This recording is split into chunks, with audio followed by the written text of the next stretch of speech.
3, 2, 1. Welcome to Kimball Curiosities. And I just wanted to mention, I've been told that I've been saying Kimball's Curiosity, and it is actually Kimball Curiosities. I endeavor to make sure that I say it the proper way. I've been getting in the habit of saying Kimball's Curiosity.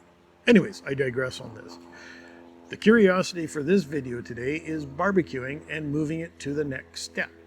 And what I mean by that is the season's upon us and you want to do that extra. You've been barbecuing for a while and you want to up your level of your game when you're barbecuing. And there's a couple of ways you can do it. One of the first is making your own herbs and spices, your own barbecue sauce if you want.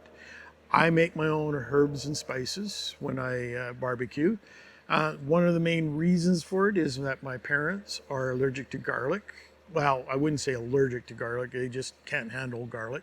So I have to make my spices myself because a lot of the over-the-counter spices have garlic in it. Therefore, I'm able to get the same flavors from some of these over-the-counter spices, but removing the garlic and then adding something to it to enhance it. That's one way you can do it. The other way is getting into smoking and getting that smoky flavor into your meats that you're barbecuing. Now, that can be done numerous ways, but if you're looking at it and saying, well, I don't want to go out and spend, a lot of money on a separate smoker, you can do it with your pre-existing system, like behind me, my gas barbecue, or your briquette system. And there's a couple of ways you can that you do that. And one of the ways is you go out and you buy yourself a wood chip box that sits, and this is specifically for gas barbecues, both propane and natural gas. And this sits in between over the flame, and then you put your wood chips inside here and they will smolder and give you smoke to your meat. Typically when you're smoking, you want to do indirect heat, and it's a long-term investment. Like you take 4 to 5 hours to cook your meats.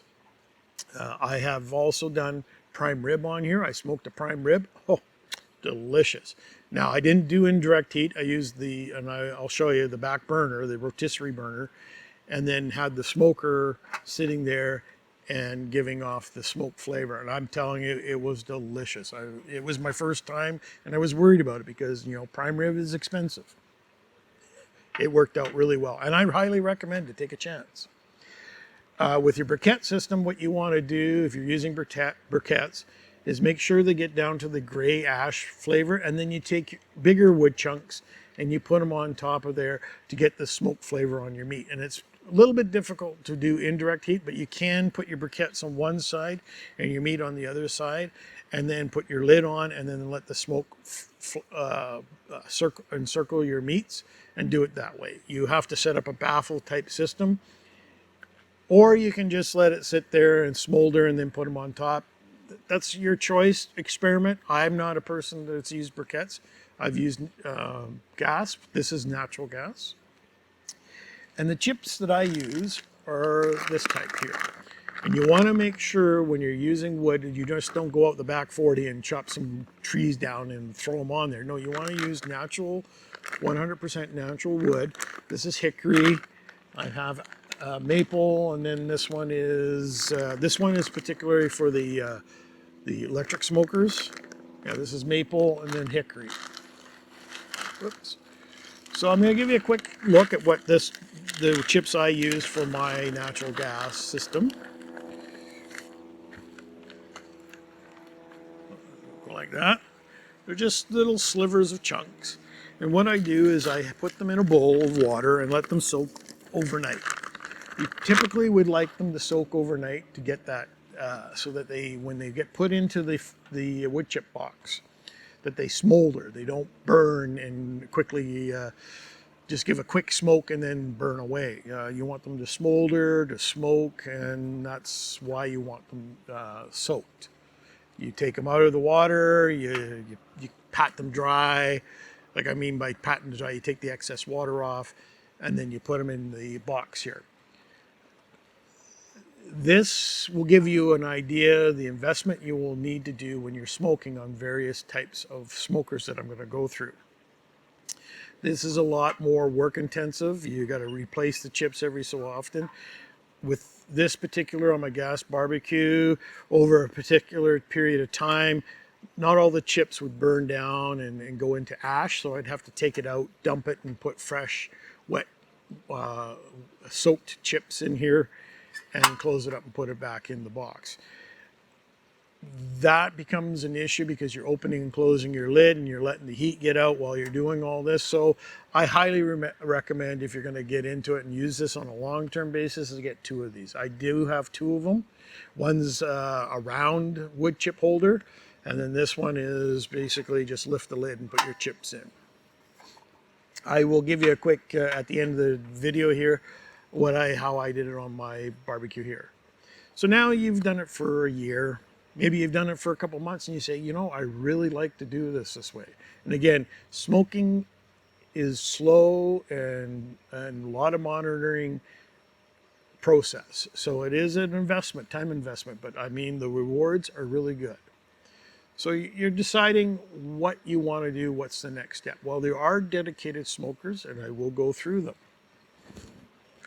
The first one I'm going to talk about is a gas dedicated smoker. And what I'm talking about is that these typical smokers are vertical, square, round, and they tend to be propane. And the advantages of those, and on the bottom is where you would put your wood on and then in so that it smolders. And again, the wood would be typically chips of a larger size of this, but they have been soaked so that they burn slow. You can use this type on here for the propane gas smokers. Now, like I said, it could be natural gas, it could be propane, but they're dedicated smokers. Like this is propane and gas, but these ones are dedicated. And you'll see a picture up here of what they look like, and they'll have multiple shelving levels, and they may have some water, a water bowl in it to allow the moisture, because when you're smoking you do get a little bit of dryness in your meats, so you want to keep them a little bit moist. And that's one of the ways you can do it is have a little bowl of water while it's, you know, the indirect heat is going in and smoking your meats. The advantages of these smokers is that they're simple to use. You don't have to do a lot of monitoring. The firebox is down below, so you can open and close it without opening the door and releasing the heat, the indirect heat, and replacing your wood chips. The temperature is consistent. You don't have to sit there and open baffles and keep monitoring the temperature like you would have to do on a briquette system.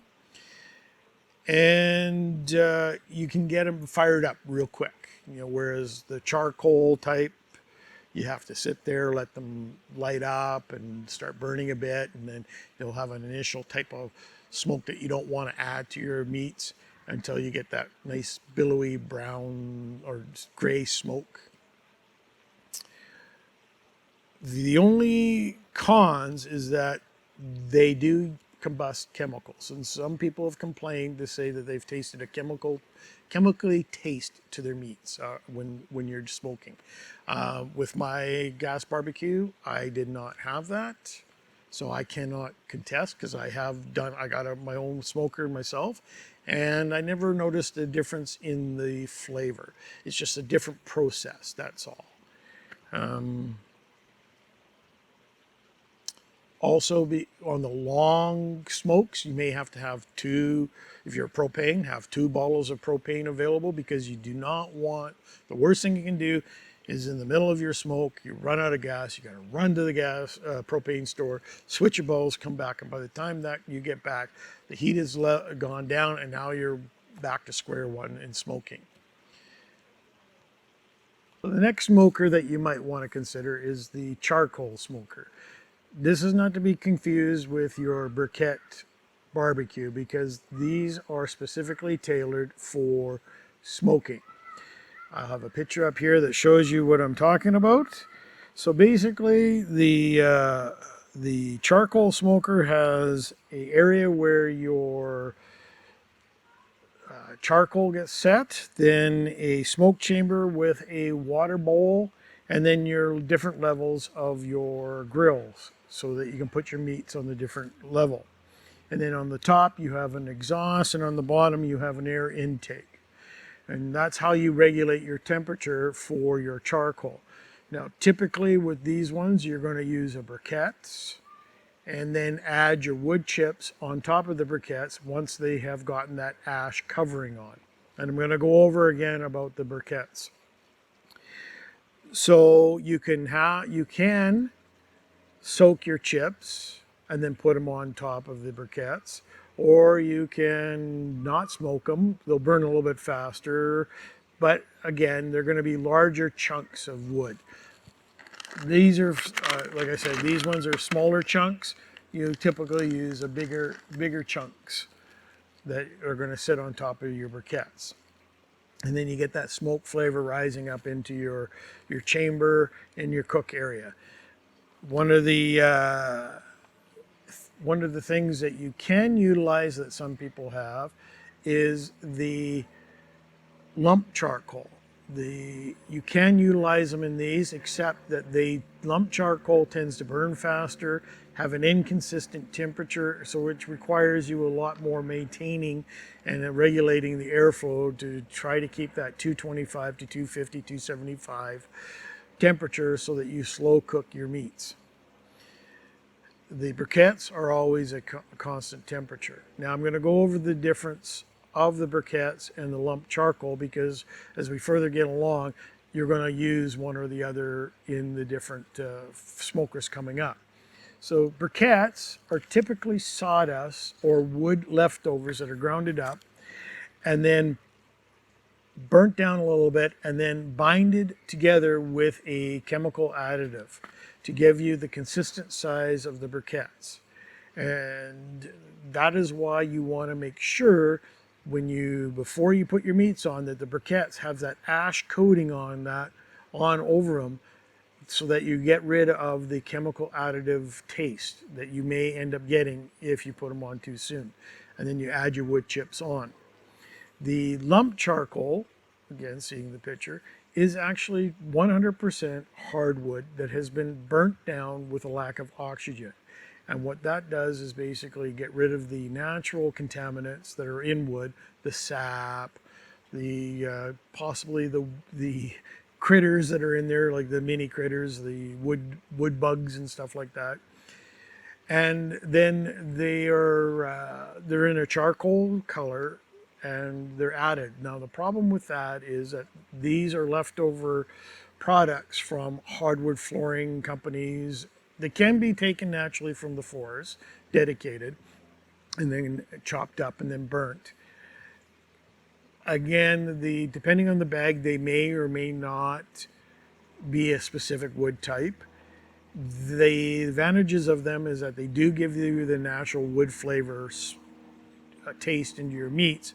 The disadvantages is that you don't know what, some bags will be a mixture of all different hardwoods and you don't know what the flavor is. So that's why you would add some of your other wood chips to the lump charcoal, so that you get that same flavor across the board. You don't have to, but it's, again, depending on what you bought, because some bags will be 100% oak lump charcoal. Now, lump charcoal is more expensive, burns faster, they're inconsistent in size. The advantages is that they burn right down and leave you with a lot less ash than the briquettes. Briquettes, the positive sides of them is that they are burned consistently, maintain the temperature consistently, they last longer, and they're cheaper. There's arguments back and forth for the pros and cons of either ones. Try them out, find which one works best for you. I cannot contest because I've yet to use any of them. I'm hoping down in the future, as my YouTube channel grows, that I get an offer to try one of these out and experiment. And then I can give you my feedback. But there's lots of other YouTube videos out there about this, and you can check them out. After that, you will get the next smoker you might want to look at is the offset smoker. Now, oh, I didn't, sorry, let's go back to the charcoal. I forgot to give you the pros and cons of that. Charcoal smokers are considered the gold standard when coming to smoking. Not the competition type, but but basically the gold standard when you're doing general smoking and getting the best flavor out of it. Competition guys do utilize them at times, depending on what they're, what kind of competition they're doing. But typically, the next one that I'm going to talk about is more what the competitional smokers typically use. They come in broad ranges of sizes. The charcoal apparently adds flavor. I cannot, again, contest to that because I have not utilized that. The disadvantages is that they're a lot more babysitting in regards to taking care of instead of lighting the fire and forgetting. You need to let the charcoal burn first to get that ash covering on it. And again, you're getting a lot more ash, which means a little bit more cleanup and possibly getting ash on your wood. Now that again depends on the type of charcoal barbecue or smoker you get that could end up deflecting all that ash back down. Now the next one I'm going to talk to you about is the offset smoker. Now this one typically is used used by a lot of the competition style smokers. The competition style smokers, yeah. The reason for that is that they like to use 100% all natural hardwood, start off the fire, let the wood burn down and give off that good smoke flavor, and then put their meats on. They also come in a larger cooking area than most of the other ones, and the heat is consistent in regards to the cooking area. Now these offset smokers, and again a picture up here, has a firebox on the side, and then on the bottom there will be an open hole where the smoke and the indirect heat will go underneath, and they either come up onto the meat, or there may be a deflection plate depending on where your chimney is, and come around and go back and then flow over top of the meat and then out the chimney. So if the chimney is on the opposite side of the firebox, then it's just a natural convection goes across and then comes up. If it's on the same side as your firebox, then it's a baffle area where the smoke goes down and then comes up and flows over top along with the heat. And then, of course, there is some natural convection heat underneath. The advantages of these ones is that you can refuel your firebox without lifting the lid and letting all that heat escape. The charcoal barbecues, the same thing. You can do that, open it up and again. You don't want to do that with the charcoal because you want the charcoal burnt before it goes with that ash covering on. With the natural lump charcoal, you can do that, so then you're not going to get that issue. So, again, advantages and disadvantages of each. And I'm sorry I'm going back to the charcoal one and back and forth. Now, I'm going to talk about, in regards to specifically, especially these ones, is you don't want to cheap out getting an offset smoker. The reason behind it is if you go to the cheap kind, they tend to have weak welds. They have a lot more hole areas where the smoke can escape and the heat can escape when you go to the cheap kind. So you don't really want to cheap out on this. But you know what? For all smokers, I recommend that. You don't have to go to the very expensive ones, but don't get the real cheap ones because you're going to be disappointed and then you're going to get disillusioned and go, why did I get involved in this when I could have gotten away with just my barbecue? So spend the mid-range to the more expensive side of when you're getting into the smoker. You will not regret it. I can guarantee you that. But specifically with the offset smokers, you tend to want to go to the more expensive side of things. You can make your own. That's another advantage. You can get a barrel and then set and weld and do your own welding if you're into that and make your own. And a lot of guys do that. And again, these ones, the advantages are the large surface area. You can, the guys tow them behind their vehicles. That's how huge they can get. Like competitions, like I said, use them all the time. Starting off, and a lot more, it's a lot steeper learning curve because each offset smoker will have its own characteristic and how it cooks. And therefore you're going to be babysitting a lot at the very beginning to get an understanding how it cooks. And if you're doing a long cook over a long period of time, you know, some of these guys go 24 hours to 36 hours of cooking their meats because they want to get that extra oomph and flavor. It's understanding your offset smoker and how it performs and when you need to look at it and when to make adjustments. So it's a little bit more of an art, as I would say, and a steep learning curve compared to some of the other smokers I'm going to talk about.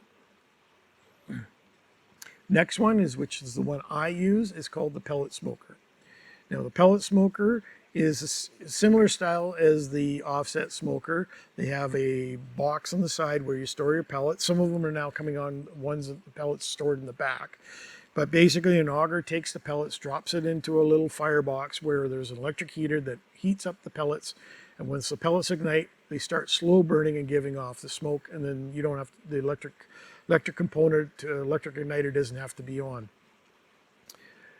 The advantages of these are a lot less babysitting. It's almost put your meat on, set your temperature you want. Temperature is consistent, and you can walk away and come back every few hours just to see how things are going. You can even leave them overnight and not worry about it because they do maintain their temperature, most of them.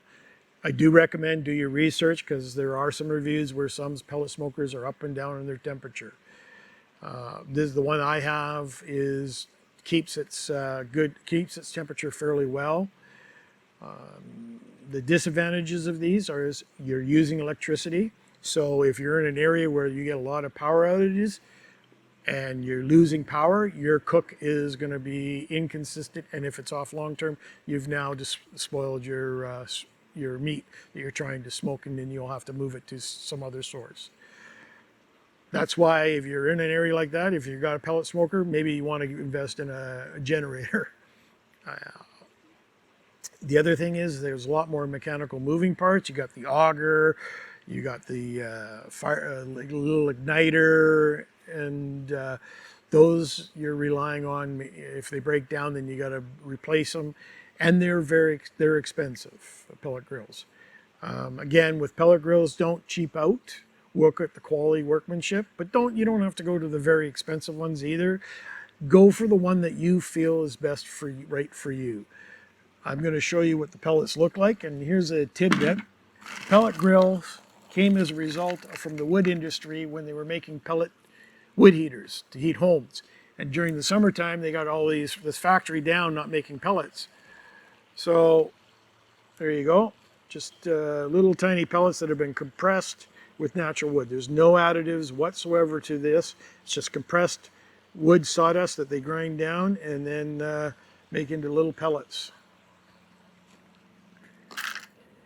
The wood industry, as I was saying, developed this because during the summertime they were having this factory that wasn't, no sense running the factory to make pellets for wood stoves, and they were trying to figure out what they could do, and that was when somebody got a bright idea to hey, we can make smokers out of this, and came up with a design. So you got various companies now that have made various designs on the smoker, and each one has their pros and cons. So that's an interesting tidbit for you. The other disadvantage I think would be is that because the pellets get down to a fine ash, and you don't have a lot of ash with pellet grills, you still get the ash, and you're going to have to vacuum it up because it spreads. In my particular one, it spreads out on the bottom of the cooking area. It doesn't get on the meats or anything like that, but after you're done, you have to kind of clean up and get all that ash out. If you're on a long cook, like if I did a brisket on there, there's a lot of ash laying on the bottom of the smoker and requires a little bit more maintenance. But the advantages is that there's a lot less ash, constant temperature, not a lot of babysitting. It's it's your choice in regards to that one. you still get a good smoke ring on those, on the pellet grills too.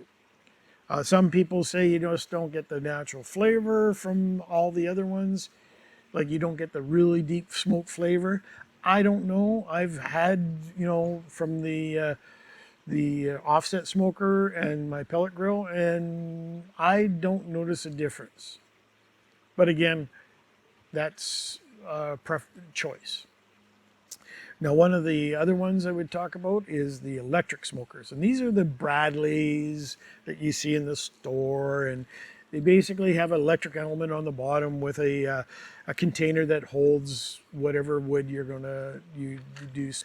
They come typically with very small wood chips, and you can soak them or not soak them. The Bradleys come with a puck that automatically feeds in and burns slowly, and it feeds at a regular basis to get you, because it's set up. Again, a lot less babysitting, but again, some of the complaints about them is that you don't get the deep smoke flavor. You definitely don't get the smoke ring from the electric smokers like you would do with the other ones I've mentioned. Again, you're relying on electricity for that smoke. That's about the disadvantages. The advantages, again, maintain temperature. You don't have to babysit that much because the system is automatically fed. Now, the last one that I'm going to talk about is Komodo grills. Now, these ones are what again, there'll be a picture up here, are what some people think of as the green egg. They come in all different colors. It's just the green egg is what the company that made them. Now, these Komodo grills are ceramic base, and they've been around for 3,000 years. Now, the advantages of these ones is that they are maintain the temperature very well. They're ceramic. They can be used in colder climates, and they're versatile. You can go smoking to grilling to making pizza. Now, I've never tried to make pizza on my pellet grill. I might be able to do it. I might try that. I know the offset smokers, it's a little bit more difficult, but not impossible. So yeah, they typically are used with lump charcoal, not the briquettes. You can use the briquettes, but typically the Komodo grills typically use the lump charcoals. The disadvantage of these are they're very expensive compared to all the other ones. They're even more expensive than the pellet grills when it comes to the cooking surface area. However, I will say that had I known about them before I knew about the pellet grills, I probably would with the Komodo grill, just because you get that art. You get the art that you're trying to get out of smoking, and knowing how to smoke and getting that natural wood flavor burning at the right temperature and working on it, because you get that satisfaction after doing a good workout of trying to get that temperature set and getting the natural smoke flavor, and then sitting down and having a good smoke flavor or taste of your meats. Doesn't mean that the pellet grill I don't get the same feeling, but I feel that I like to be more hands-on. I'm not prepared yet to go to the side offset grills, smokers, but I'm looking at that too as an option. We'll see down the future.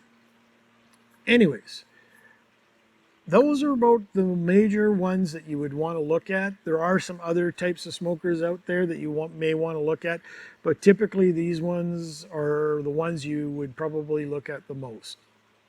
I can't think of off the top of my head what other ones you might want to look at, but if you want to leave a comment down below and say what my opinion is of the specific one that you saw, then I will not hesitate to let you know.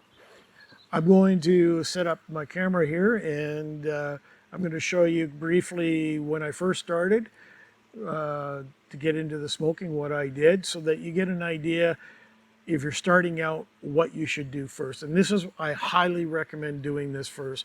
That way you get an idea of whether you like it or don't like it. Okay, so this is my gas barbecue that I used prior to me getting into smoking.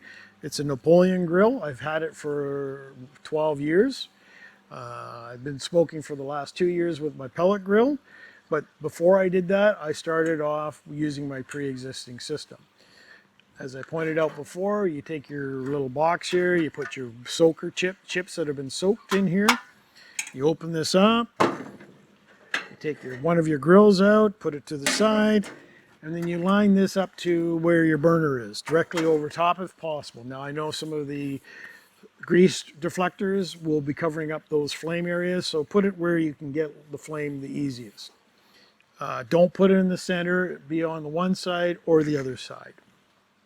When that's done, you put your meat on whatever side you're going to have. You want indirect heat, as I said before. You close her up and you watch your temperature. If you have a gauge here, I recommend also having a temperature probe for your meats on the outside if you can. You can get some temperature probes for some decent prices. Set this up to, as best you can, to 225 to 250. Now this one was a little bit more difficult to dial in, and sometimes I got to 300, and that's why I said 300 is the max. But any of the other smokers, you want 225 to 250, 275 at the most. So when the issue at hand here is when the chips are the smoke's starting to get less and less, you got to replace your wood chips or add wood chips to the system.